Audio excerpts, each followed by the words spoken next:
What's up, everybody? Welcome back. It's Correlation Nation, and today we're going to be going over Dana White's Contender series, week number 5. We got week 5, and to be honest with you guys, I'm not even really that inspired by this card. We have a couple of fighters that are returning, and Jason Blair and Cam Teague. I'm not sure if any of these other fighters have been on here, but I do not recall them being on here. So, anyways, let's go ahead. We'll hop into the breakdowns and just see how we feel about the night. I'm going to try to make this short and sweet. So let's run this. We got the first fight is Felipe Franco going against Freddie Vidal. Alright, let's pull up Felipe, see what we got on this guy. Felipe, right here he is. Alright. This guy's a light-footed striker. Shows good bounce and seemingly solid footwork. Boxing looks fairly technical. He does carry a high guard, stiff left jab, clean 1-2. Decent looking double leg. It's not like super great, but yeah, you know. He does show a pretty good blend of control and ground and pound to advance for submissions. He looks the part, but has met virtually no resistance. So, you know, I walk away from this fight feeling like, all in all, he looks pretty good, fairly technical. Definitely some areas he can improve, but you know, your big question is always, you know, what does this guy do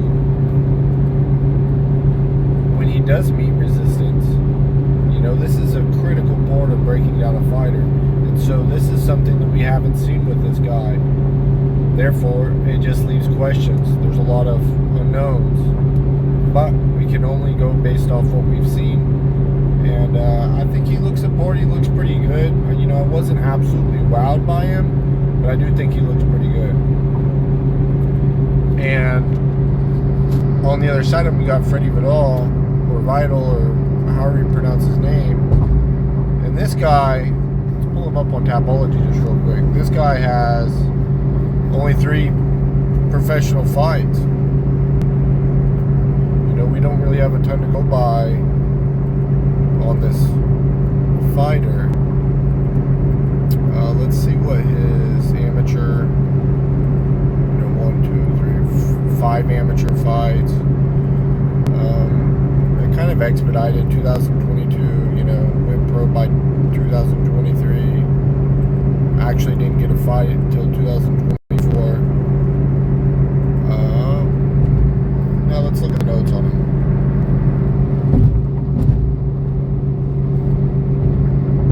This guy is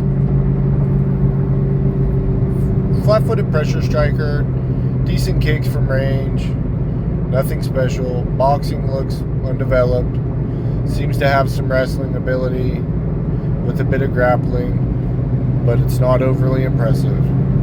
Yeah, I didn't really have a whole lot to go on, or a lot to base this guy on. Like I said, you know, very few fights to look at, you know, against lower level competition. I don't know. I wasn't overly impressed by either guy, honestly, but I do think Franco looks to be the cleaner, more developed fighter. I think I like his process a lot more, and so because of that, I'm going to be on the side of him. He's probably a favorite if I had to guess. And you know, these guys are pretty big. They're pretty big guys, so anything can really happen. But I do see him winning this fight. Time will tell. So let's just move on. Next fight, we have Jason Blair going against Samuel Sanchez. Now, this is probably a little bit better. You know, I did kind of like Jason Blair. I think I picked him to win the fight against. Who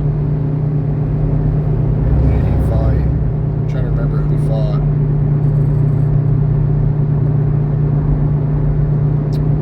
Yeah, Cody Steele. Yeah, I actually picked him to win that fight because I liked his striking a little bit more than Cody Steele's, and I thought he was a good enough grappler to, you know, live against Steele. You know, because Steele's more of a control guy. Like, I know he does BJJ. Not to say he doesn't have submissions, but when you look at his record, he's not like an overly aggressive submission guy. He's more of a control guy, and then Blair is a little bit more aggressive grappler. But let's pull him up. Let's see what. I'll have to go back just due to the fact that he fought before. So let's pull him up.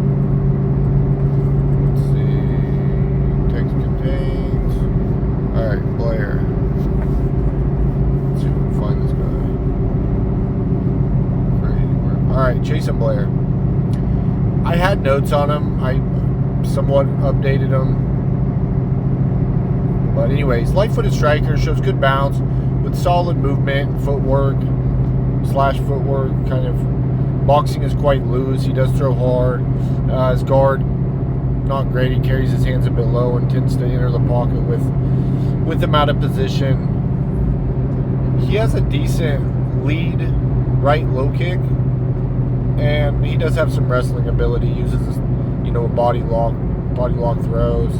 Aggressive grappler that scrambles and transitions pretty well, but he can get caught in those transitions.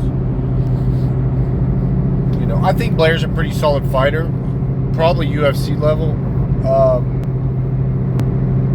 He could definitely improve, you know, but I do like his footwork. I think he's got a good base. I like the fact that he can grapple. He does have some wrestling ability and scrambling ability. You know, there really is a lot to like about Blair.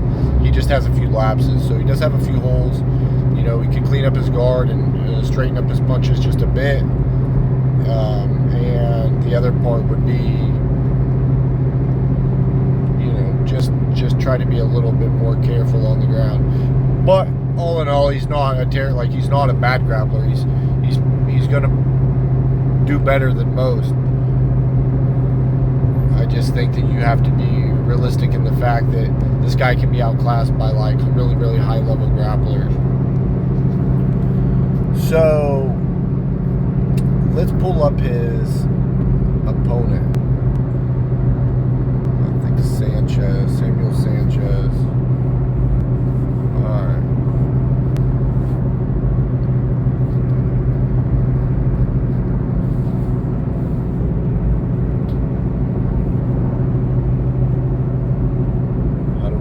Nothing. Well, it's a S. No Z. Okay. My apologies. Alright, Samuel Sanchez. Fairly light-footed striker, shows decent bounce with some range management. Has snappy backside kicks. Boxing seems loose, looks to have good speed and power, and then he has erratic ground and pound. And he seems like, you know, some of the competition that he was fighting against, he was actually able to finish some of these people with that ground and pound, but, you know, wasn't nothing too special. But, you know, when you fight lower level competition, it doesn't take as much to get them to will, or, you know, they'll look for that door. I don't mind him. He's probably the bigger fighter. I don't think he's the better fighter necessarily, but he probably is the better athlete. This is an interesting fight. This is one I can kind of get behind. I am excited to watch this one.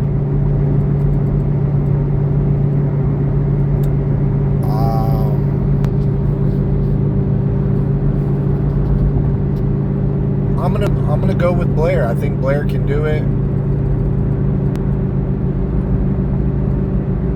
But let's pull these guys up. I think that more than that, it probably is a fight that just doesn't see the third round, but it could.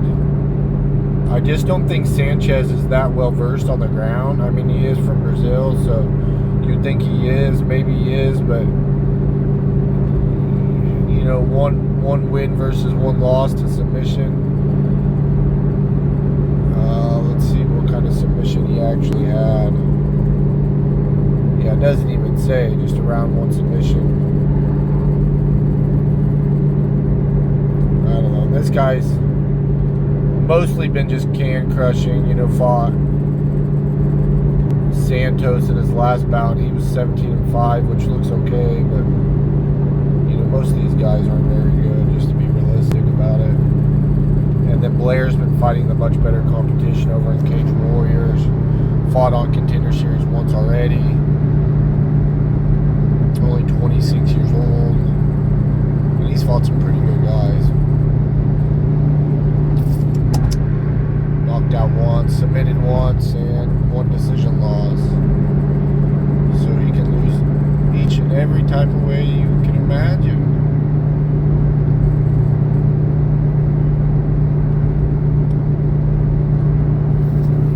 I don't know. I just like his process better.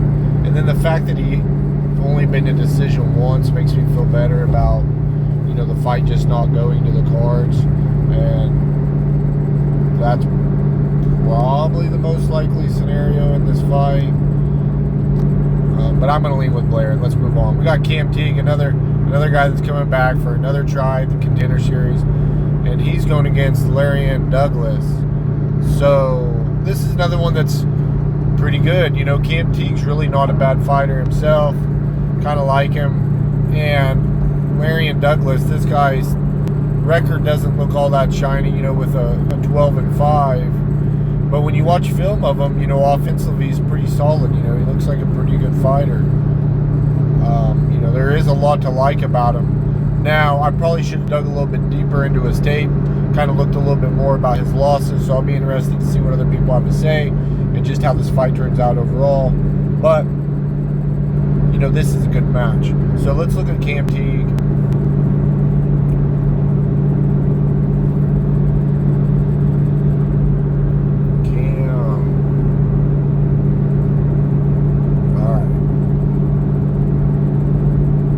Cam Teague is fairly light-footed pressure striker. He shows decent bounce, but tends to set his feet quite a bit. He's a pretty technical striker. He has a nice left jab, clean 1-2. He has nasty teeps from range. Snappy backside, low kick. Nice step-in knee, but he does sit in the pocket a bit too long, and he doesn't have great head movement. And then everything else is I know he's got a couple submissions on his record. That'll be interesting to see how that plays out. But I think mostly both these guys kind of want to stand and trade. Now I could see a world where Douglas might be just a little bit more athletic, a little bit quicker, and so it'll be. I'm curious to see how that plays out. Does Cam look for takedowns if Douglas is beating him to the punch or whatever? But all in all, I think he looks pretty good. I do kind of like Cam. It just seems like he's a bit longer, and when he sets in the pocket, he doesn't quite have the hand speed to keep up with some of his opponents in the pocket, and that's one thing about his game I don't really like. But he does have really good striking from range, so I think if he could implement a better strategy as far as staying light on his feet and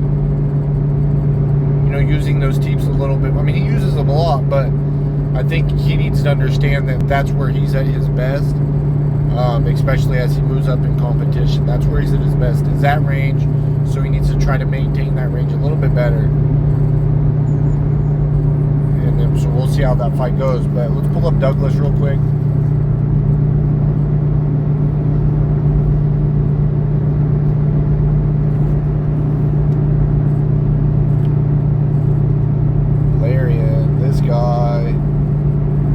Fairly light-footed striker, shows decent bounce with solid footwork. He uses measured pressure with decent range management. Striking looks quite clean. He has a really nice kicks from both legs. Crisp boxing, takedown defense looks solid. He sprawls pretty well.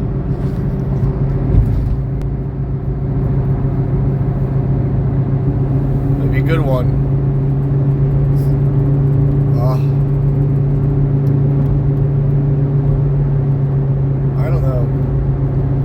Another one that probably just doesn't go.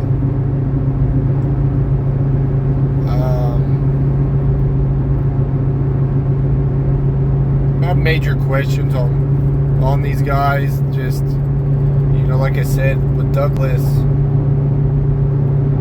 losing as much as he has, now he's on a 4-fight winning streak, but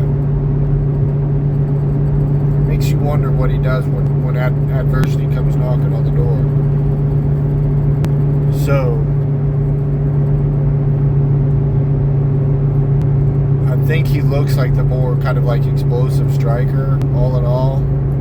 Like, see how these guys match up. Let's look at their size real quick. Actually, we don't even need to do that. Let me go back. Should be able to do this. Alright. Douglas has a longer reach with the arms. They're about the same size. This is a tough fight. I don't like that they set Cam Teague up with this guy that, might just be kind of like a kill or be killed fighter. But, gives him a chance to prove himself. It really does. It gives him a chance to prove himself, earn his way into the UFC. Yeah, it'll be real interesting how this one turns out. I don't have a super strong lean. Looks like Cam Teague's a pretty big underdog. And Douglas being that big of a favorite, when he's lost that many fights, that's a bit wild.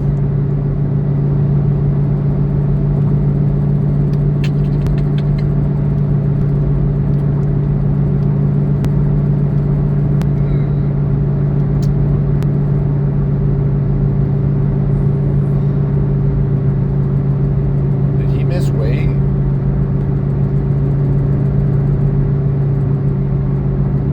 Let's look at the weigh-ins.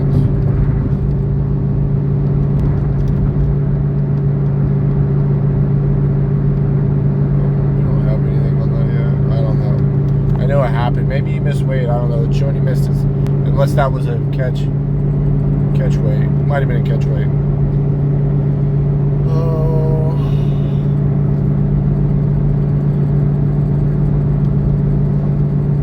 I think it's a fight that doesn't go. Probably look at the under. Fight doesn't start round 3.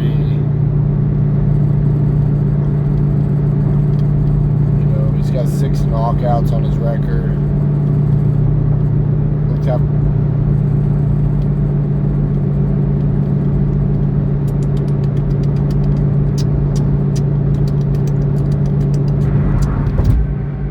Yeah, I like the under. Fight doesn't start round 3, and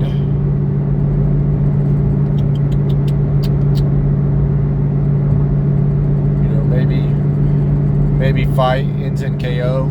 I don't know. Again, I don't have a super strong lean. I think this is a kill or be killed fight. I think Cam's probably the more technically sound fighter, but he's definitely got, I don't like I said, I think if with the right game plan, he's a better fighter. And so it'll be interesting to see if this is something they've been working on, if it's something they even really looked at. But nonetheless, I will take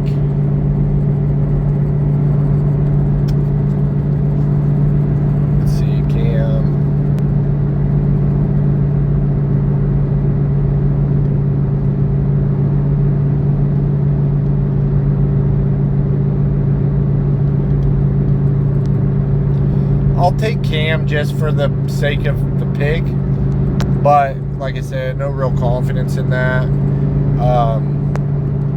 I'd have to really think about it a little bit more. Honestly, I haven't had time to think about it. It's got way too much going on.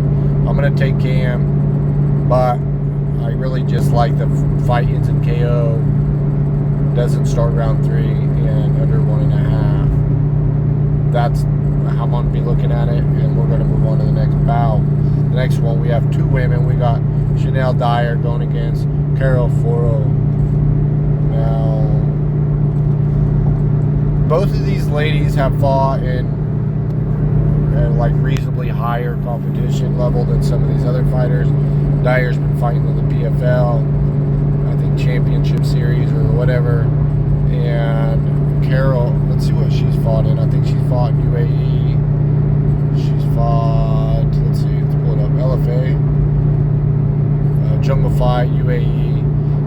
all these are decent. Now, I'm not saying all her opponents are great, but they're, these are more respectable promotions than some of these others that you see.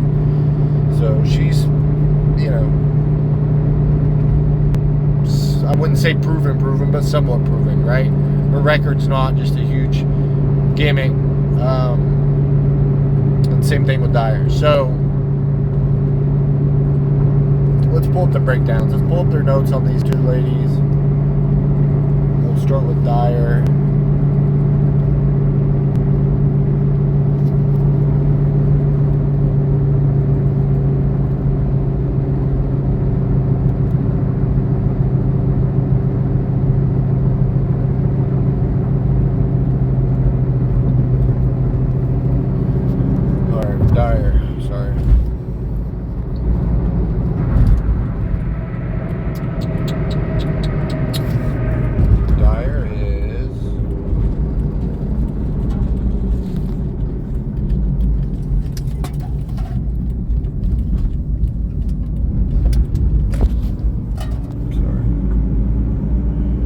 She's a fairly light-footed striker. She shows good bounce with decent footwork.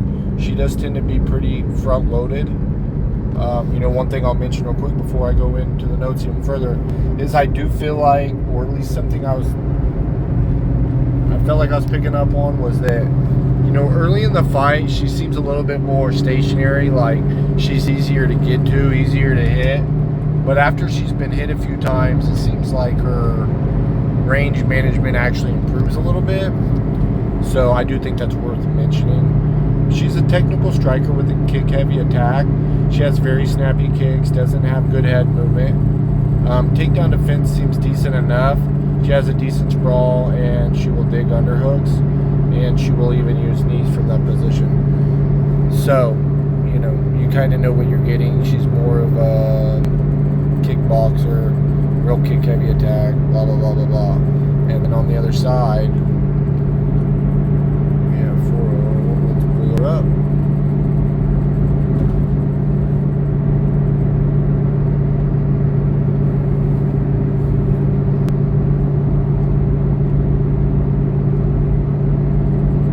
She's fairly light-footed pressure striker. She shows decent bounce, but tends to be pretty plotty. Seems to be pretty aggressive, fairly technical striker. She has a solid left jab. She uses a high guard, nice kicks, but she does like to throw with power, which comes a bit wide. And then everything else is, kind of a question. Now, I don't think these two ladies are going to be trying to grapple and wrestle a whole lot.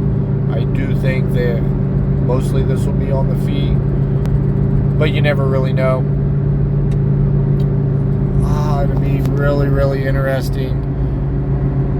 Crowd the kicker, Carol's got that kind of aggressiveness a little bit. She does want to move forward.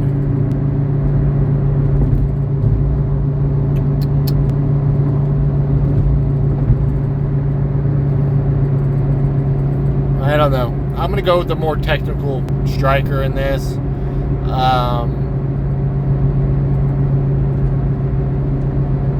So I am going to side with Dyer.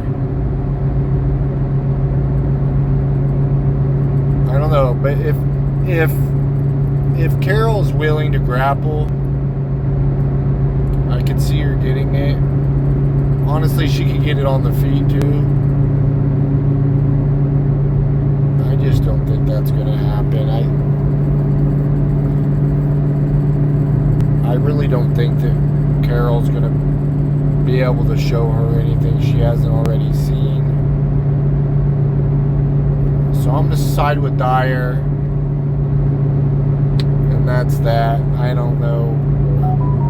It's tough. We're talking about a lot of unknowns with these two women, and women's MMA is already pretty tough to predict as it is.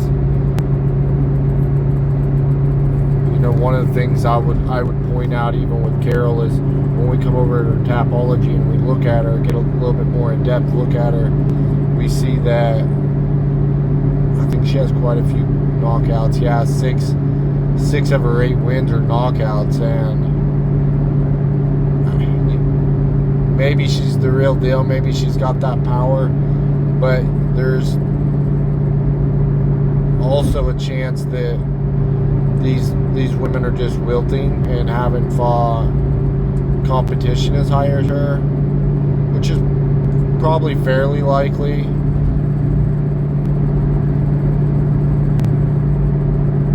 You know, lost a split decision to a 2-0 fighter in LFA. Yeah, I'm going to side with Dyer, and that's just all I'm going to say. I just don't really have much else on this one. And then we're going to move on to the main event. In the main event, we have Anthony Mauricio versus Steven Aspelund. I don't know. These are two guys that, again, kind of similar thing. I mean, I'm a little underwhelmed with what I'm seeing. Anthony's guy's only got 3 professional fights. When you look at his Tapology, you'll see that he fought a little bit earlier in his career, back 2013 2011 to 2013, and then he just disappeared for 8 years, and then come back and got knocked out by Shane Carpenter, and then hasn't lost since. He's fought a little bit of kickboxing, a little bit of boxing. Now, the thing about this guy is you don't have a lot to go off of. Basically, when I looked at him in his notes, this is what I got. I'm gonna show you what I got. All right, hold on. All right, Anthony.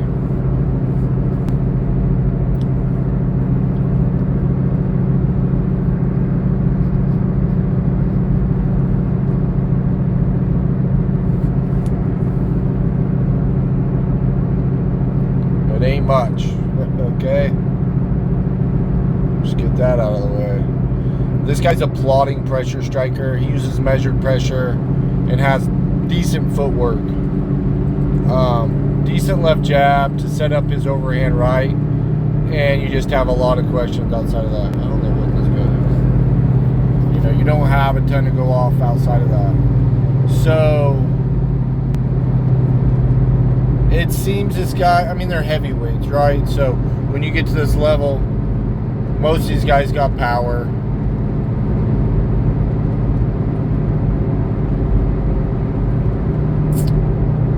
But again, when you look at it, he's just been knocking people dead. Like a lot of people don't even get into the second. I don't even think he's been to a second round, which right away presents a lot of questions in itself. And you see that he has like one guillotine on his record, but that doesn't say a lot. I just think he's very, very unproven. Now, granted that the heavyweight division is not necessarily the most skilled division. To some extent, it's probably one of the worst skill weight classes, because these guys don't grapple the same way. It's just volatile, with the punching power. These big guys swinging fists at each other.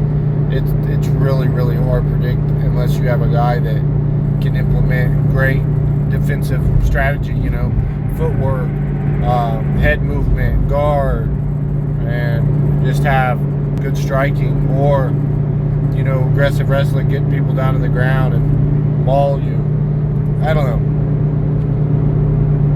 I didn't really see that with either of these guys. This guy's got surprisingly technical boxing for as little experience that he has, but all in all, like I said, just a lot of questions on this guy. And then when you look at his opponent, now I'm not going to go to the notes because I'm going to be honest, I didn't even put any notes on this guy, but I did watch a little bit of tape. And what I came away with on Steven was that Steven's a guy that, he's a bit ploddy himself, not nearly as aggressive, but flat-footed, and he's kind of fluid. His striking's not necessarily awful. It's okay, but he doesn't put much behind his shots. You know, he doesn't commit a lot to his strikes. But again, they're big boy. He's a big guy, so it's not to say it can't do damage. It's just to say that he fights at a little bit of a higher pace than some of these other heavyweights that just want to just swing bombs. And he looks okay doing it. You know, he doesn't look too bad. He showed pretty decent knees in the clinch. You know, I don't mind him, but I seen that he started dropping his left hand quite a bit going into the second round. And the fact that Anthony's kind of go-to is just that setting up that overhand right. I don't know how these guys match up physically, like, you know, if there's going to be a big size disparity or whatever, but after watching that, I just thought, you know, this fight probably ends in round 2, like KO in round 2. But, you know, you could just look at the under. Fight doesn't start round 3. And it's a heavyweight fight with two guys. You don't have a whole lot of information to go on. And I'm just scared. I don't, you know. I think that either guy can win this. For the sake of it, I'll take Anthony. You know, maybe he can set up that overhand right. Get the knockout in round 2.